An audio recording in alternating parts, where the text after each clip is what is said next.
With driving lesson delays making the headlines, I caught up with Kevin Horgan, who's Managing Director of Ladybird Driving School.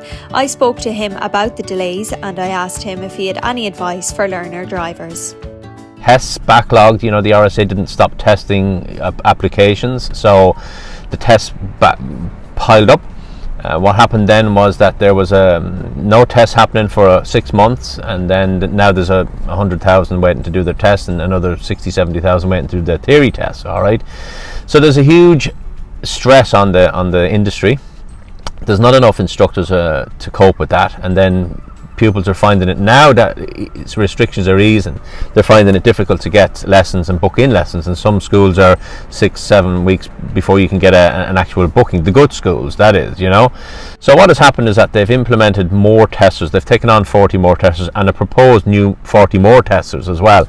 They've opened secondary outlets for test centres in Finglas and Tala, and around the country, they've gone into some GA centres and community halls and stuff like that. So they've opened more test centres, they've opened more tests, they're doing weekend work, they're doing overtime. So now they're moving and they're starting to eat into the backlog, but it's still going to take 2 years, I'd say, to get through and back to where it was, which was 6 to 10 weeks waiting list prior to COVID. Protocols were put in place by our school in terms of hygiene and disinfecting the area, the cockpit area. We have our COVID kits in our boots. Not so much glove wearing, but certainly mask wearing and disinfecting the steering wheel, the gear stick. We have our wind deflectors here. We've got our air purifiers in our cars. And that has led to a lot of safety, in the confined area that we've got. Yeah, so I suppose when somebody's, researching their way forward in terms of driving lessons and driving schools, there's a nervousness there anyway, okay, because it's a new skill.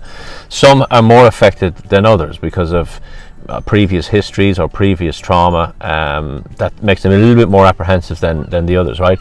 So my advice to somebody starting off would be to take one lesson first with that particular school that they pick. And that takes the pressure off of thinking I've got to do 6 or 12 at this school. So I would always, even when they contact our school and say, want to book 6, want to book 12, I'd say, look, take one lesson first of all and see how you get on with that particular instructor. Are they experienced? Are they newly qualified? Are they inexperienced instructors that have got you in areas that are too advanced too quick? So do your research.